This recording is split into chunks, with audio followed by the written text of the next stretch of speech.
Sumpah Pemuda.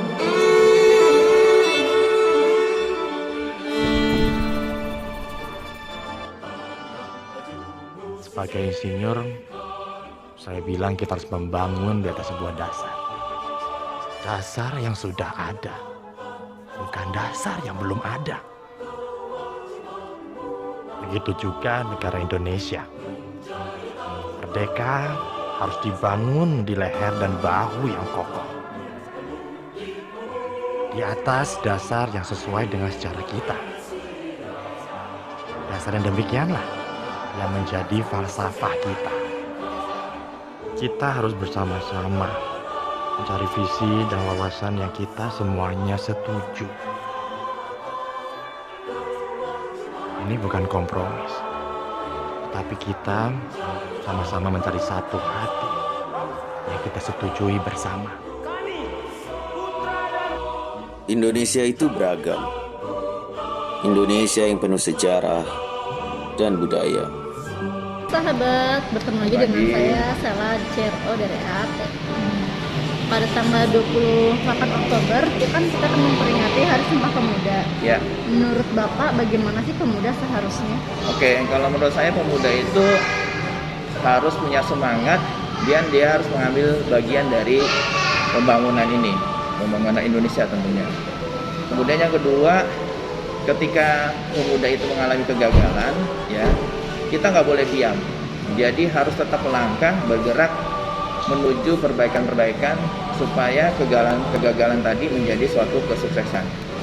Kemudian yang ketiga, tugas pemuda Indonesia itu harus tetap meningkatkan intelektualitas. Kemudian yang kedua, melek digital, ya, melek teknologi, ya. Dan kemudian yang terakhir adalah menjadi pelopor dalam setiap kegiatan-kegiatan, baik itu sosial, pendidikan, kemudian juga kepeloporan kepemudaan. Itu supaya Sumpah Pemuda itu berarti bagi pemuda di masa depan. Tips menjadi pemuda andalan di masa depan sendiri seperti apa ya Pak? Ya oke. Pemuda yang mempunyai dasar yang baik, ya, itu harus mempunyai kekuatan mental dan spiritual sehingga bisa mempunyai daya saing secara global. Itu yang pertama. Kemudian yang kedua, pemuda itu senantiasa selalu meningkatkan SDM dirinya, ya, sumber daya manusia dalam dirinya. Mengikuti pendidikan, mengikuti kursus-kursus, meningkatkan pengetahuan, baik itu membaca, kemudian melihat dari internet, kemudian dan sebagainya. Kemudian yang ketiga, pemuda ke depan itu harus sadar dan mencintai negeri. Nah, kita harus cinta negeri ini dengan 4 pilar. Yang pertama, Undang-Undang Dasar 45, kemudian Pancasila, kemudian yang ketiga adalah NKRI, dan yang terakhir adalah kita harus menjaga persatuan dan kesatuan, yaitu Bhinneka Tunggal Ika, ya, berbeda-beda namun satu. Itu tips untuk pemuda yang menjadi andalan ke depan.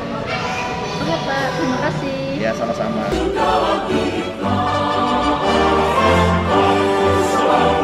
It's all